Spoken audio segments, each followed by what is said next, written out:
안녕하십니까. 이춘보입니다.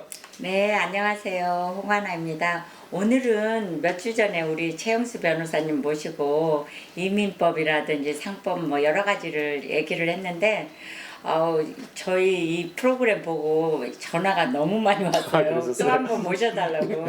그래서 또 영광입니다. 이렇게 모시고 또 궁금하신 것들 오늘 이제 모시고 다 알아볼게요. 인사 좀 한번 해주세요. 네, 아유 부장님 그리고 이사장님, 네, 초대해서 감사합니다. 최영수 변호사입니다. 네, 다시 만나서 반갑습니다.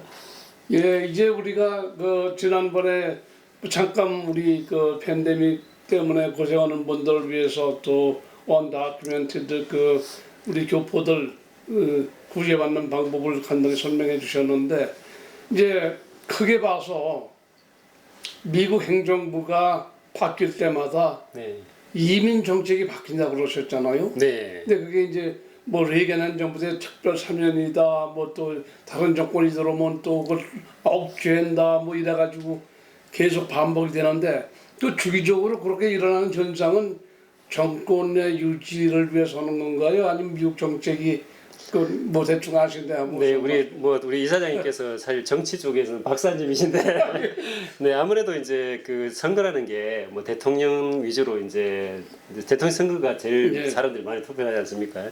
근데 이제 그 대통령 또 이 당에 또 소속이 되어 있습니다. 예. 아시다시피 미국은 뭐 이제 아주 전형적인 양당제 아닙니까? 예. 조금 보수 성향을 띠는 공화당과 예. 조금 진보 성향을 띠는 민주당으로 나누는데, 뭐 전통적으로 민주당이 조금 친이민 정책을 하고요. 그다음에 이제 조금 보수 성격을 띠는 이제 공화당에서 좀 이제 그 국경 안전이라든지 뭐 그런 거를 좀 많이 관심을 합니다. 이제 그런 것들이 이제 있다가 요번에는 사실은 그 서류 미비자라든지 이런 이민 개혁안들이 예. 제가 알기로는 한 20, 30년 전에 되고 거의 좀 이렇게 우리가 확 뛴 게 못했습니다. 네. 그래서 늘 이제 우리가 선거철만 되면은 가장 큰 이슈 중에 하나가 이민. 예. 네, 그래서 예, 아니나 다를까 올해는 또 이제 우리 이민 커뮤니티를 보면은 뭐 아무래도 좀 친이민을 성향을 띠고 있는 대통령과 그리고 양하원에서도 상원과 하원에서도 이제 민주당이 지금 다수당이 됐습니다. 네. 자, 그렇기 때문에 2, 3년 동안 이제 우리가 이제 이민 개혁을 못 하고 있었는데 이번에는 그래도 가장 이런 이민 개혁안이 통과될 수 있는 가장 절호의 기회다. 뭐 이렇게 뭐 정치적으로 풀어보면 네, 그렇게 말할 수 있겠습니다. 네. 그리고 이제 그동안 우리가 그 영주권 때문에 고생하는 분을 많이 도와주셨는데, 우리가 이제 또 고생하는 분들이 뭐냐면 영주권이 있더라도 네. 소상인들이 장사하다가 이제 그 법규를 몰라가지고 네. 위법하는 경우가 있어요. 네, 그렇죠. 예를 들자면 뭐 허가 없이 증축을 한다든지 그래서 걸리는 경우도 있고, 네. 그 다음에 이제 또 그 법을 어겨가면서 비고용자들을 써가지고 하다가 네, 맞아요. 그 세금 네. 폭탄을 맞는 이런 경우도 있는데, 네. 그런 경우 혹시 경험하신 적 있으세요? 예, 제가 뭐 21년 동안 변호사를 하고 있는데 뭐 얼마나 많겠습니까?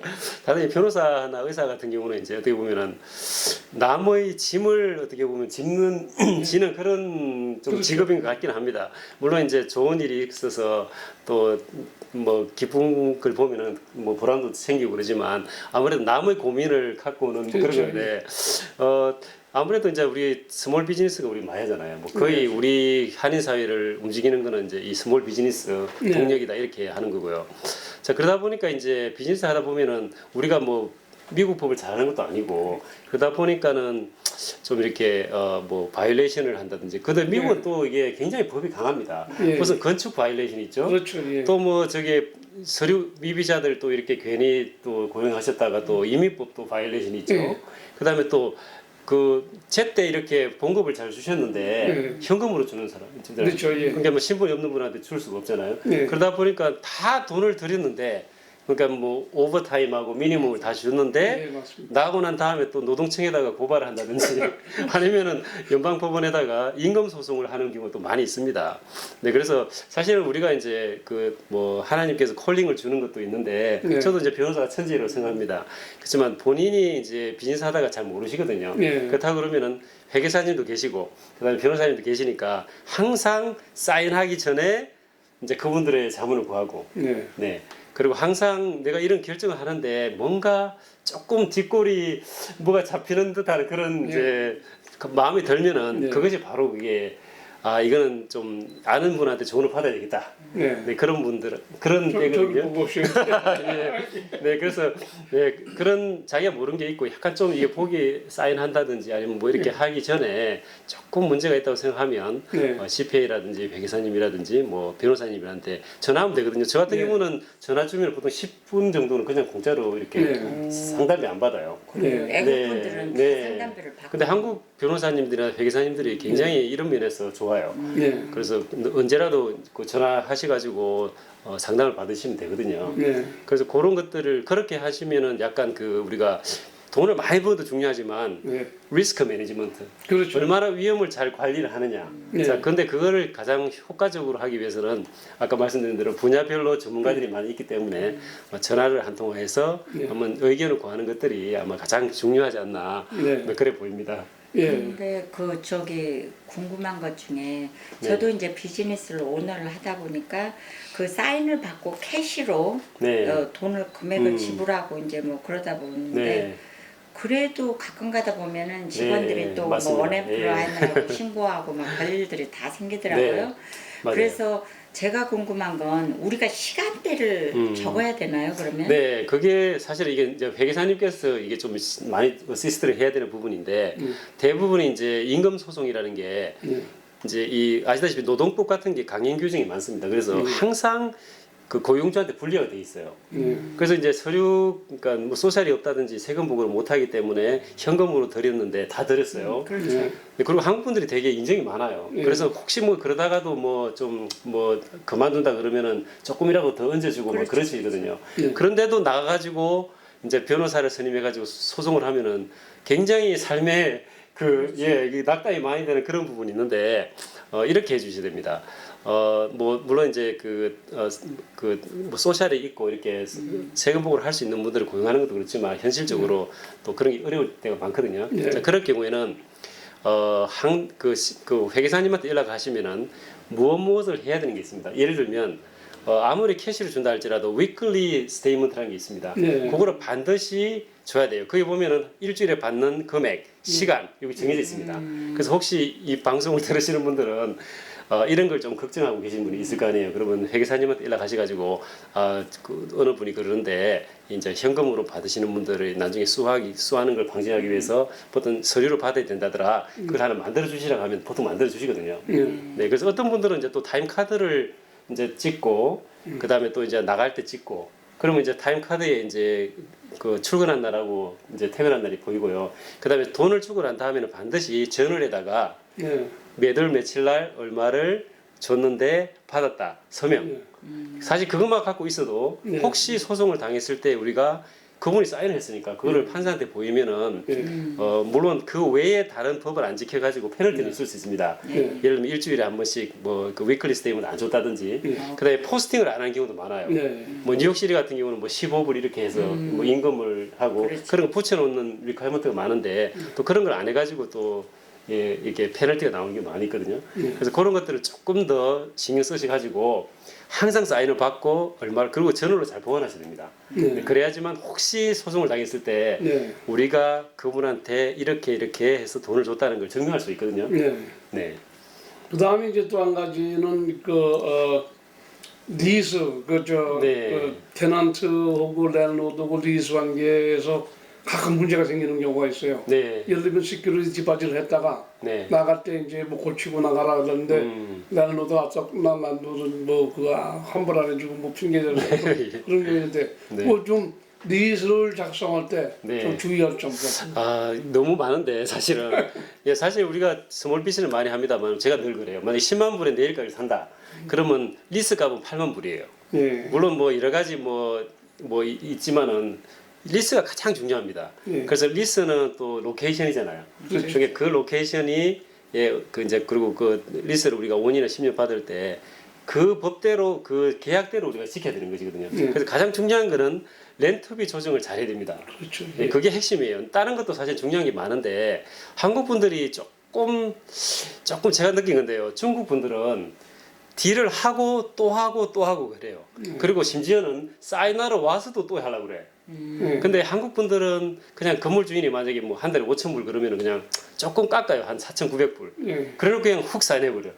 예. 네, 물론 이제 그 뭐 경기가 좋고 이러면은 많은 분들이 그 좋은 자리에 들어오기 위해서 경쟁도 되고 하긴 하지만 그래도 나름 그 렌트비가 상당히 중요하거든요. 예. 그래서 렌트비를 충분히 사인하시고 그다음에 가끔 이제 리스를 받게 되면은 그게 우리가 모르는 건물주도 모르는 바이올레이션이 있을 수 있습니다. 그렇죠. 예. 네, 그래서 일반적으로 이제 변호사한테 연락을 하시면 이제 리스를 받주실 때 빌링 디파트먼트에 들어가 가지고 바이올레이션이 있는지를 확인해 줍니다. 예. 예, 그다음에 또 더 많이 하려면 파이어 디파트먼트도 연락을 해보고 하는데 그래서 좀 그 본인이 임대하는 공간에서 혹시 바이올레이션이 있으면 안 되잖아요. 네. 뭐 CO 바이올레이션이 있다든지 예, 그런 걸 반드시 좀 체크를 해보시고요. 네. 아까 시큐리티 디파짓 말씀하셨는데 원칙적으로 이제 뭐 5년이나 10년 동안 하고 난 다음에 우리가 이제 더 이상 연장을 안 했을 경우에는 네. 반드시 시큐리티 디파짓을 15일 안에 돌려줘야 됩니다. 네. 법적으로.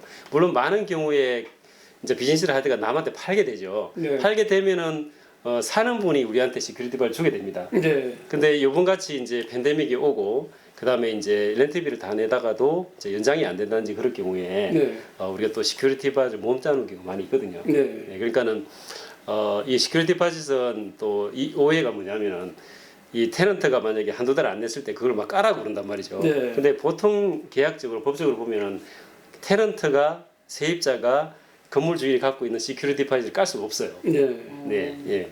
근데 건물 주인은 만약에 렌트비를 안 냈을 경우에 이렇게 공제를 할 수 있습니다. 네. 그래서 여러 가지 그런 그 기본적인 뭐 이렇게 상식들이 조금 부족하실 것 같고 그렇죠. 예. 왜 내가 저기 시큐리티 바지 네 달이 있는데 까라고 그러는데 안 까고 말이지 있다가 나중에 막 나를 소송하느냐 그런 분도 계세요. 예. 그렇죠. 네, 그래서 그런 것들 좀 잘 하고요. 최근에 보면은 제일 많이 지금 우리 한국 사람들이 알아야 될 게 또 있다 그러는데 보니까 이제 렌트비를 못 내가지고 네. 거의 쫓겨나신 분들도 있어요. 네, 네, 네. 근데 그분들이 쫓겨나셨는데 거꾸로 한참 있다가 수를 당했어요. 왜냐면 네. 쫓겨나고 다른 사람이 테넌트가 들어왔단 말이에요. 근데 그 빌딩 주인이 너한테는 10,000불을 받았는데 이 사람한테는 8,000불을 받은 거예요. 그래서 2,000불 갭이 있는 거를 네. 뭐 내 계약 기간이 5년 네, 있는데 맞습니다. 네. 그걸 해갖고 차지를 해서 수를 했다고 맞습니다. 그러는데 이게 최근에 이제 그 팬데믹이 있으면서 렌트비를 못 내시고 나가는 분이 굉장히 많습니다. 그렇죠. 예. 그 제가 늘 강조하는 거는 계속 버텨라 뭐 이런 거였는데 그래서 일단 근데 혹시 뭐 예를 들면 본인이 한 30-40년 하셨는데 이제 팬데믹 때문에 한 5개월을 렌트비를 안 냈어요. 근데 리스가 한 5년 남았습니다. 자 그런데 이제 한국을 가고 싶어 하는 거야. 네. 자 그런 분들은 제가 예 가시라고 말씀드려요. 왜냐면 그분들은 이제 은퇴를 하고 이제 한국도 가야 되고 그런 분들이거든요. 네. 근데 문제는 5년이 남아 있기 때문에 건물 주인의 동의를 안 받고 나가면은 그죠? 네. 그럼 만약에 뭐 5년이 남았는데 이번에 그냥 딜을 하다가 그냥 건물 주인이 사인도 안 해주고 나가신 거예요. 그러고 난 다음에 1년 있다가 그 건물 주인이 가지고 있는 같은 공간을 임대를 했어요. 그러면 1년 동안 그 차액을 소송을 할 수 있습니다. 네. 네, 그래서 여러 이유 때문에 이제 그 기간 내에 다 채우지 못하고 나가실 경우에는 반드시 건물 주인하고 합의를 하고 보통 이렇게 합니다. 시큐리티 디파짓 네가 다 가져가고 그다음에 한두 달 더 줄 테니까 그냥 뭐 자녀 기간은 책임 묻지 말아라. 네. 그렇게 보통 합니다. 물론 또 좋은 랜드로들은 뭐 얘기를 잘하면은 시큐리티 디파짓만 받고 그냥 나가는 사람도 있는데 뭐 여하튼 간에 반드시 나가실 때는 건물 주인한테 서렌더 어그리먼트라는 네. 예, 그 계약서가 있습니다. 그럼 거기에 사인을 하면은 리스를 다 못 채우더라도 테넌트는 건물 주인한테, 건물 주인은 테넌트한테 더 이상 책임을 묻지 않겠다 네. 하는 그 이제 계약서가 있습니다. 네. 그래서 반드시 서렌더 어그리먼트를 받고 나가시면은 이제 아까 말씀드린 불측에 그런 소송을 안 당할 수 있습니다. 네. 예, 그다음에 또 한 가지 스몰 비즈니스 론이 가장 관심이 있는 거는 네. 스몰 비즈니스 론이 있지 않습니까? 네. 그 사업이 어려울 때 뭐 네. 정부에부터 혜택을 받으려 그러면 그 절차는 좀 어떻게? 네, 네. 그것도 사실 지금 요 팬데믹 때 굉장히 중요한 건데 사실 그 작년 3월부터 이제 3번 정도가 이제 좀 이렇게 그 구제 법안이 통과했었는데요. 네. 아시다시피 뭐 PPP라든지 EIDL이라든지 이런 것들이 다 이제 소기업들을 위한 네. 그런 제도입니다. 그래서 그 특히 EIDL이라는 그 프로그램이 있습니다. 그게 이제 그 구제 금융인데요. 네. 많은 분들이 신청하셨습니다. 그게 3.75%입니다. 그리고 비영리 단체는 2.75%인데 굉장히 싸거든요. 보통 이게 SBA 론 같은 경우는 보통 일반적으로 신청하게 되면은 뭐 6%, 7%막 이렇게 하고요. 네. 그다음에 개런티 피도 1% 냅니다. 네. 그리고 뱅크에서 이제 프로세싱하는 피가 되게 비싸요. 근데 이제 요번에 주는 EID 같은 경우는 이제 구제금융이기 때문에 그런 걸 다 무시하고 주는 거거든요. 지금 15만 불까지 이제 자격이 되면 주고 있습니다. 네. 그리고 만 불까지 지금 무료로 지금 상환이 안 되는 그런 프로그램도 지금 운영을 하고 있으니까 네. 특히 어려우신 분들은 반드시 EID를 신청을 꼭 하시고요. 네. 그다음에 PPP라고 아시다시피 페이책 프로텍션 프로그램이라는 게 있습니다. 많은 분들이 신청하셨는데 요거는 이제 일정한 요건을 맞추면 금액 전체를 다 면제를 해주는 정말 좋은 프로그램입니다. 근데 혹시 만약에 이제 요건을 못 맞춰가지고 이제 그러지 못했을 경우에는 5년 동안 1%로 갚게 되는 그런 프로그램이에요. 네, 그래서 이런 것도 있고 그다음에 이제 우리 뉴욕주라든지 CD에서 이 스몰 비즈니스를 위한 그런 또 그랜트가 있습니다. 그랜트는 돈을 안 갚아도 되는 거거든요. 네. 그런 것들이 많이 나오고 있으니까 좀 주의를 기울여서 좀 신청하시면 좋을 것 같아요. 그러면 그랜트 받는 거를 좀 알고 싶다 그러면 네. 어디를 사이트를 해야 되나요? 뉴욕 시리에서도 이제 그랜트를 운영하는 웹사이트가 있고요. 저는 작년 3월 15일부터 계속적으로 이제 그런 걸 찾아가지고 제 페이스북도 올리고 그다음에 또 우리 그 이민자 보호교회 소식지를 통해서 또 발송도 하고 네 그렇게 지금 하고 있습니다. 그래서 뭐 그런 주위에 요즘에는 워낙 그 언론들도 좋은 프로그램들에 대해서 많이 또 소개를 하고 있습니다. 그래서 가급적이면 집에 가만히 앉아만 있지 마시고 좀 이게 언론들 좀 신문도 보고 그다음에 우리 여러 방송도 보시면은 누가 이런 얘기를 한다 그러면은 그 전문가들 좀 찾아가 가지고 하시면 되겠습니다. 이거는 네. 저기 변호사님 소관이 아닌데 네. 올 하반기 경기가 좀 좋아질까요? 제가 뭐 경제학자가 아닌데 네. 뭐 아무래도 가장 중요한 게 이제 백신이 어느 정도까지 되고요. 그리고 일부 지금 전문가들은 팬데믹이 끝났다고 하는 분들도 나왔습니다.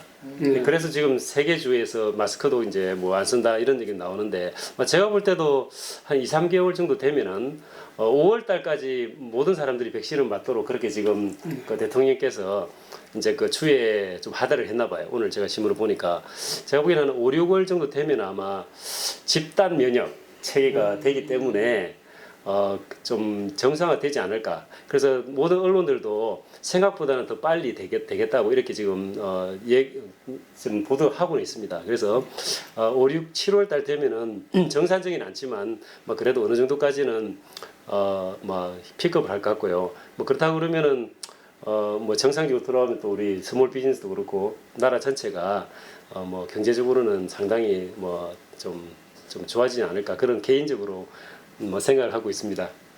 네. 세상에. 그래서 이렇게 참 좋은 말씀을 했는데 그래도 아직도 궁금한 게 많아요. 그래서 시간 제한 때문에 다 말씀 못 드리는데 네. 다음에 또 모시고 또 귀한 말씀 듣기로 하겠습니다.